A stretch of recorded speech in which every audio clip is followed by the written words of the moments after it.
श्रोताओं, आधुनिक युग में साइंस की महत्ता और सुप्रतिष्ठित एवं सुविख्यात वैज्ञानिकों के सम्मान में व्यतीत किए जा रहे आज के इस शुभ अवसर पर प्रस्तुत है हमारी टीम के द्वारा बनाई गई एक साइंस डॉक्यूमेंट्री, जिसके अंतर्गत हमने विभिन्न क्रियाओं के माध्यम से समाज में विज्ञान को लेकर फैल रहे मिसकंसेप्शंस और मिथ्स को दूर करने का प्रयास किया है।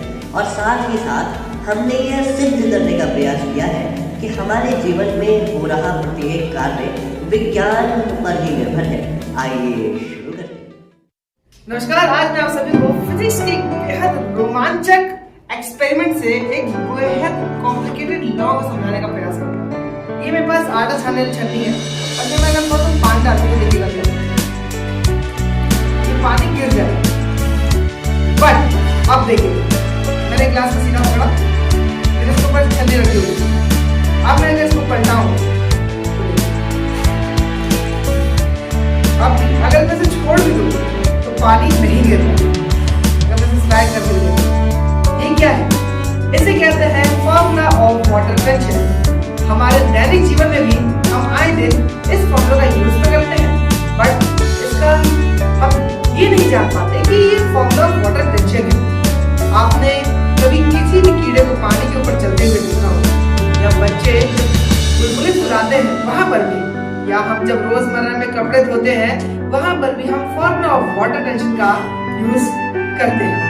तो ये था हमारा formula of water tension. Hope आप इसको रियल लाइफ में कनेक्ट कर पाएंगे और ये आपको एक नई चीज लगी होगी। बहुत हमें तो परेशान घूम रहा है यार, आपको क्या बताऊं। आज मैं एक मूवी देख रहा था बहुत टाइम पर, एक लक्ष्मी नाम की मूवी अक्षय कुमार की, वो देख रहा था और मैं उसका फर्स्ट पार्ट देख ही रहा था कि मेरा रिचार्ज खत्म हो गया।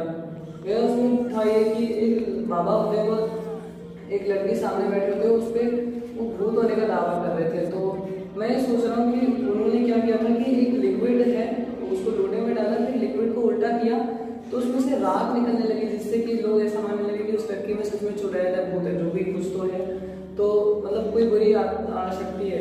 तो फिर मैं ये सोच रहा हूँ कि सच में जादू नहीं, देखो ऐसा कुछ भी नहीं होता। उन बाबा ने जब बेसिकली लोटे को उल्टा किया ना, तो उल्टा करने से पहले उन्होंने उसमें मरकरी डाला था।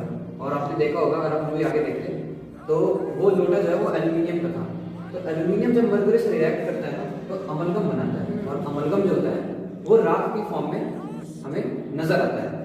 और सिर्फ इस मूवी में नहीं, आप जितनी भी मूवी में मैजिक पार्ट देखते हैं ना, इन सब के पीछे ज्यादातर साइंस होती है। कुछ साइंस होती है और कुछ हाथों की सफाई होती है, लेकिन बेसिकली इन सब के पीछे साइंस है।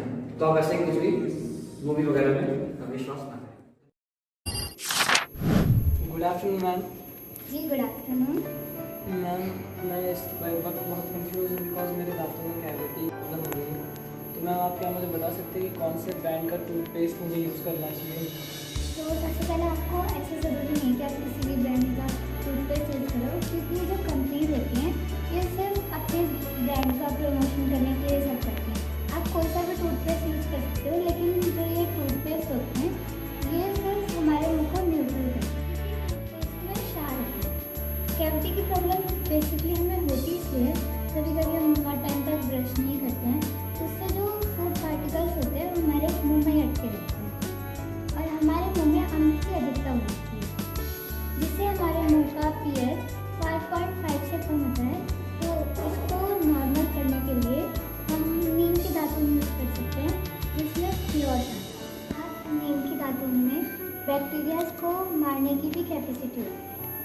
Okay, thank you ma'am. अरे आशीष भैया, क्या हो गया? आप यहाँ अकेले क्यों बैठे हो भाई? यार रात हो रही है, मेरा अमरूद खाने को बोल, चल मेरे साथ चल अमरूद खाने। अरे अमरूद खाने क्या बात कर रहे हो यार? रात में पेड़ के पास जाओगे आप? हाँ तो क्या हो गया भाई वहाँ पे आपको नहीं पता भूत होते हैं भाई रात में? अरे ऐसा कुछ नहीं होता, तुम मेरे साथ चलो। अरे यार चल चल मेरे साथ कहाँ चल रहा है? नहीं चल भाई मेरे साथ चल, ऐसा कुछ नहीं होता।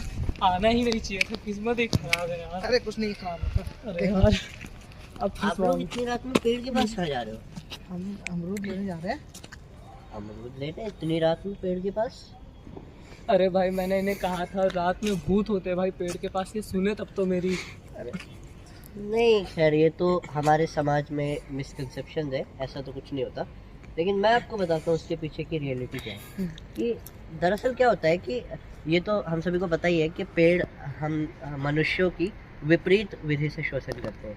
वे कार्बन डाइऑक्साइड को ग्रहण करते हैं और ऑक्सीजन को छोड़ते हैं। और वे ये सभी विसरण विधि द्वारा प्रकाश संश्लेषण की प्रेजेंस में करते हैं। लेकिन क्या होता है कि जब रात में सूरज ढल जाता है तब प्रकाश संश्लेषण नहीं होता है और ऑक्सीजन का निर्माण भी नहीं होता है। तो रात में जो पेड़ों की श्वसन प्रक्रिया है वो चेंज हो जाती है। वे कार्बन डाइऑक्साइड को ही एब्जॉर्ब करते हैं और कार्बन डाइऑक्साइड को ही रिलीज़ करते हैं। और ये तो हम सभी को पता ही है कि कार्बन डाइऑक्साइड हमारे शरीर के लिए काफ़ी हानिकारक होती है। तो इसलिए कहा जाता है कि हमें कभी भी रात में पेड़ों के पास नहीं जाना चाहिए। तो और जो बातें आप सभी लोग कर रहे थे वो तो हमारे समाज में मिथ्स है, मिसकंसेप्शन है। तो हमें इन सब चीज़ों पे विश्वास नहीं करना चाहिए। तो आप लोग मुझसे प्रॉमिस करो कि आप कभी भी आज के बाद रात में पेड़ के पास नहीं जाओगे। नहीं, बिल्कुल नहीं। नहीं अच्छा हुआ बता दिया आपने। ओके, फिर मिलते हैं आप लोगों से। ओके।